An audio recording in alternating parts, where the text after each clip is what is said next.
Hi friends, welcome to Just Rise Academy. இன்னைக்கு நம்ம பார்க்க போகிறது C++ல எக்ஸப்ஷன் ஹேண்ட்லிங் பற்றி. ஸோ எக்ஸப்ஷன் ஹேண்ட்லிங் அப்படின்னா என்னது? இப்போ நார்மலாக ஒரு சினாரியோ இல்லாமல் ஏதாவது ஒரு எக்ஸப்ஷன் நடக்குதுன்னா அதை வந்து எப்படி ஹேண்டில் பண்ண போகிறோம் அப்படிங்கிறது. ஸோ இங்கே பார்த்தீங்கன்னா எப்போவுமே ஒரு எக்ஸப்ஷன் ஹேண்டில் பண்ணணும்னா ஒரு ட்ரை பிளாக், ஒரு த்ரோ, ஒரு கேட்ச். ஸோ இந்த 3 கீவேர்டு ரொம்ப முக்கியம். Try, throw, catch.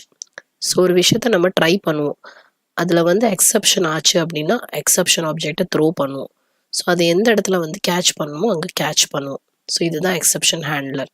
ஸோ இதுதான் எக்ஸப்ஷன் ஹேண்ட்லிங்கோட mechanism. Try, throw, catch. So first எக்ஸப்ஷனே இல்லாமல் நம்ம ஒரு கோடு எழுதணும் அப்படின்னா இப்படி இருக்கும். நம்பர் அப்படின்னு டிக்ளேர் பண்ணுறோம், ஆன்சரை டிக்ளேர் பண்ணுறோம், நம்பர் 10 கொடுத்துருக்கோம். ஆன்சரை வந்து நம்பர் டிவைடட் பை 0. ஸோ நம்மளுக்கு தெரியும் எந்த நம்பர் டிவைட் ஒரு 0 வச்சு நம்ம எந்த நம்பரையும் டிவைட் பண்ண முடியாது அப்படின்ட்டு. ஸோ டினோமினேட்டர் நம்ம 0ன்னு கொடுக்கும்போது நம்மளுக்கு ரிசல்ட் வந்து வராது. ஸோ அந்த மாதிரி இந்த மாதிரி எக்ஸப்ஷன்ஸை ஹேண்டில் பண்ணுறதுக்கு தான் நம்மளுக்கு வந்து எக்ஸப்ஷன் ஹேண்ட்லிங் தேவை. ஸோ அடுத்தது நம்ம வந்து ஒரு எக்ஸாம்பிள் ப்ரோக்ராம் எக்ஸப்ஷனோட எப்படி ஹேண்டில் பண்ணுறதுங்கிறது பார்க்க போகிறோம். ஸோ இங்கே பார்த்தீங்கன்னா ஒரு டிவிஷன் அப்படிங்கிற ஒரு ஃபங்க்ஷனை டிஃபைன் பண்ணியிருக்கோம். ஸோ ஃபஸ்ட் மெயினுக்கு போவோம். மெயின் ப்ரோக்ராமில் ஏ, பி அப்படிங்கிற 2 வேரியபிள் டிஃபைன் பண்ணியிருக்கோம். ஸோ ஏயோட வேல்யூ 30 கொடுத்துருக்கோம், பியோட வேல்யூ 0 கொடுத்துருக்கோம். அதுக்கப்புறம் மறுபடியும் வந்து டபுள் டி வந்து 0ன்னு 3வது வேரியபிள் டிஃபைன் பண்ணியிருக்கோம்.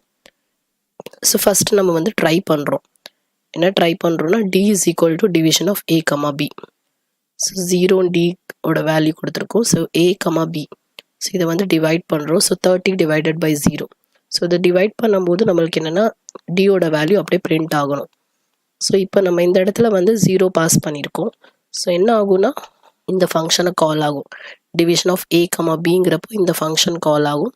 இந்த ஃபங்க்ஷன் கால் ஆகும்போது 2 ஆர்குமெண்ட்டும் பாஸ் ஆகுது. So variable 2 second denominator variable வந்து இதோட செக் பண்ணும் இந்த வேரியபிள் 2 பியோட வேல்யூ வந்து 0வா இல்லையான்ட்டு.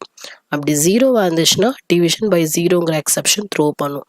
அப்படி 0வா இல்லாமல் இருந்ததுன்னா டைரெக்டாகவே டிவைட் பண்ணி நம்மளுக்கு என்ன அவுட்புட் இருக்கோ அதை பிரிண்ட் பண்ணிடும். சி அவுட் டிங்கிற வேல்யூ நம்மளுக்கு பிரிண்ட் பண்ணிடும். ஆனால் 0வா இருக்கிறதுனால இப்போ இந்த ப்ரோக்ராமில் நம்ம 0ன்னு கொடுத்துருக்கோம் அந்த பியோட வேல்யூ. ஸோ டிவிஷன் பை 0ங்கிற எக்ஸப்ஷனை த்ரோ பண்ணும். ஸோ த்ரோ பண்ண உடனே மறுபடியும் இங்கே வந்துட்டு இந்த இடத்துல கேட்ச் பண்ணுவோம். ஸோ கேட்ச் பண்ணுறதுக்கு கேட்ச்க்குள்ளே நம்ம வந்து ஒரு கான்ஸ்டன்ட் கேரக்டர் எரர் ஒரு மெசேஜ் நம்ம வந்து பாஸ் பண்ணுறோம் ஆர்குமெண்ட்டாக. ஸோ அதுக்கு என்ன மெசேஜ் நம்மளுக்கு பிரிண்ட் ஆகும்? எரர் அப்படிங்கிறது பிரிண்ட் ஆகும். ஸோ நம்மளுக்கு தேவை அப்படின்னா கேட்ச்க்குள்ளேயே நம்ம வந்து பர்டிகுலராக ஒரு எக்ஸப்ஷன் ஆப்ஜெக்ட் உள்ளே பாஸ் பண்ணி நம்ம வந்து பர்டிகுலரான ஒரு எரர் மெசேஜை கூட எக்ஸப்ஷன் மெசேஜை கூட பிரிண்ட் பண்ணிக்கலாம். இல்லை நார்மலாக எரர் அப்படின்னு நம்ம வந்து பிரிண்ட் பண்ணோம்னா அந்த பர்டிகுலர் என்ன எரரோ அது வந்து பிரிண்ட் ஆயிரும். ஸோ இதுதான் வந்து ஒரு எக்ஸப்ஷன் எப்படி ஹேண்டில் பண்ணுறோம் அப்படிங்கிறது ட்ரை, த்ரோ, கேட்ச் யூஸ் பண்ணி. ஸோ சில எக்ஸப்ஷன்ஸ் இருக்குது, எஸ்டிடி எக்ஸப்ஷன்ஸ் சில இருக்குது. அதே மாதிரி நிறைய கைண்ட் ஆஃப் எக்ஸப்ஷன்ஸ் இருக்குது, ஏற்கனவே டிஃபால்ட்டாக லைப்ரரியில் இருக்கும். ஸோ சில எஸ்டிடி எக்ஸப்ஷன் என்ன பார்த்தீங்கன்னா bad alloc, bad cast, bad type ID, bad exception, logic failure, run time error, domain error, invalid argument கொடுத்தோன்னா, length error, out of range, overflow error, range error, underflow error. So நம்மளுக்கு தெரியாத exceptions நிறையா இருக்கலாம். So அந்த இடத்துல நம்ம try catch கொடுத்துட்டோம்னா அது எந்த எக்ஸப்ஷனோட கரெக்டாக மேட்ச் ஆகுதோ அந்த எக்ஸப்ஷனை வந்து பிரிண்ட் பண்ணும் நம்மளுக்கு. இதுதான் இந்த எக்ஸப்ஷன் அப்படிங்கிறது நம்மளுக்கு காமிச்சிடும். ஸோ இந்த வீடியோவில் நம்ம என்ன பார்த்தோம் அப்படின்னா எக்ஸப்ஷன் ஹேண்ட்லிங் அப்படின்னா என்னன்னு பார்த்தோம். ஸோ ஒரு சில டைமில் நம்மளுக்கு வந்து நார்மலாக நடக்கிற ப்ராசஸ் இல்லாமல் நம்ம கொடுக்குற வேல்யூஸோ நம்ம கொடுக்குற இன்புட்டோ வந்து எக்ஸப்ஷனலான வேல்யூவாக இருந்ததுன்னா அந்த ப்ரோக்ராம் அங்கேயே ஸ்டக் ஆகி ஸ்டாப் ஆகிடக்கூடாது. ப்ளஸ் என்ன நடக்குதுன்னு நம்மளுக்கு தெரியாமல் போயிடக்கூடாது.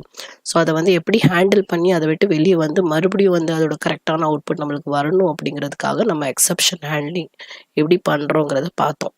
ஸோ எக்ஸப்ஷனோட எப்படி இருக்கும் ப்ரோக்ராம், எக்ஸப்ஷன் இல்லாமல் எப்படி ப்ரோக்ராம் இருக்குங்கிறத பார்த்தோம். அதே மாதிரி ஒரு சில எஸ்டிடி எக்ஸப்ஷன்ஸும் நம்ம என்னெல்லாம் இருக்குங்கிறத பார்த்தோம். இந்த வீடியோ உங்களுக்கு பிடிச்சிருந்ததுன்னா லைக் பண்ணுங்க, ஷேர் பண்ணுங்க, மறக்காம சப்ஸ்கிரைப் பண்ணுங்க. உங்களுக்கு C++ ப்ரோக்ராமிங் பற்றி இன்னும் டீட்டெயிலாக தெரிஞ்சுக்கணும்னு ஆசைப்பட்டீங்கன்னா ஆன்லைன் லைவ் கிளாஸஸ் போயிட்டு இருக்கு. கீழே இருக்கிற டிஸ்கிரிப்ஷனில் கொடுத்துருக்கிற லிங்கை கிளிக் பண்ணி ஜாயின் பண்ணுங்க. தேங்க்யூ.